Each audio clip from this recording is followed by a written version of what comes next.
Right నర్సంపేటలో KTR మాట్లాడుతున్నారు. ఇప్పుడు ఆ లైవ్ చూద్దాం. దాదాపు 100% కొద్ది మంది తప్ప 95% దాకా రైతు కుటుంబాల నుంచి వచ్చిన వారే ఉన్నారు.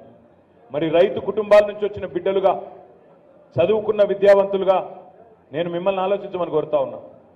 6 నెలల కిందట తెలంగాణలో వ్యవసాయం పరిస్థితి ఏంది, ఈరోజు ఏంది ఆలోచించండి. 6 నెలల కింద మీరు విన్న అందమైన నినాదాలు ఇవాళ ఎక్కడ పోయినాయి ఆలోచించండి. ఏమన్నారు ఆనాడు గౌరవనీయులు రేవంత్ రెడ్డి గారు? ఆ రోజు రేవంత్ అన్న మాట, నాకు ఓటు వేయండి, కేసీఆర్ గారు ₹1,00,000 రుణమాఫీ చేసినాడు, నాకు మీరు అవకాశం ఇస్తే నేను ముఖ్యమంత్రిగా బాధ్యత తీసుకున్న మొదటి రోజే మొదటి సంతకమే 2 లక్షల రుణమాఫీ మీద పెడతా, కేసీఆర్ గారి ద్వారా ₹1,00,000 రుణం మాఫీ తీసుకున్న వాళ్ళు కూడా అర్జెంటుగా బ్యాంకుకు పోండి, కొత్తగా ₹2 లక్షల లోన్ తెచ్చుకోండి, నేను రాగానే డిసెంబర్ 9 నాడు మొదటి సంతకం నేను పెడతా అన్న మాట గుర్తుందా? ఒక్కసారి గుర్తు తెచ్చుకోండి. కేవలం రుణమాఫీ ఒక్కటే కాదు, చాలా విషయాలు చెప్పినారు. మరి నేను మిమ్మల్ని అడుగుతా ఉన్నా, రైతు బిడ్డలుగా ఆలోచించమని కోరుతా ఉన్నా. డిసెంబర్ 9 నాడు రుణమాఫీ అన్నారు.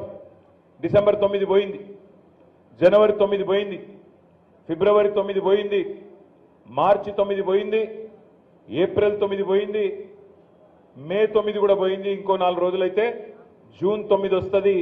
6 నెలలు గడిచిపోతుంది. మొదటి రోజే సంతకం పెడతా అని చెప్పి మోసం చేసిన రేవంత్ రెడ్డి గారు కాంగ్రెస్ పార్టీ మీద ఏం చేయాలి, విద్యావంతులు ఏ నిర్ణయం తీసుకోవాలో దయచేసి మీరు ఆలోచించాలి. అదేవిధంగా ఇంకొక మాట అన్నారు, కేసీఆర్ గారు 10,000 రూపాయలు ఇస్తున్నాడు రైతు బంధు, మా ప్రభుత్వం వస్తే 10,000 కాదు 15,000 ఇస్తాం, రైతు బంధు కాదు రైతు భరోసా అన్నాడు. కేసీఆర్ గారు భూ యజమానులకే ఇస్తున్నాడు, భూస్వాములకే ఇస్తున్నాడు, మా ప్రభుత్వం వస్తే కౌలు రైతులకు కూడా రైతు భరోసా ఇస్తా, 15,000 ఇస్తా అన్నాడు. కేసీఆర్ గారు భూమున్నోళ్ళనే పట్టించుకుంటున్నాడు, మా ప్రభుత్వం వస్తే రైతు కూలీలను కూడా పట్టించుకుంటాం, నెలకు ₹1,000, సంవత్సరానికి ₹12,000 మరి రైతు కూలీలకు కూడా ఇస్తా అన్నాడు. రుణమాఫీ జరిగిందా? జరగలేదా? నర్సంపేటలో ఏమైనా స్పెషల్గా జరిగిందా?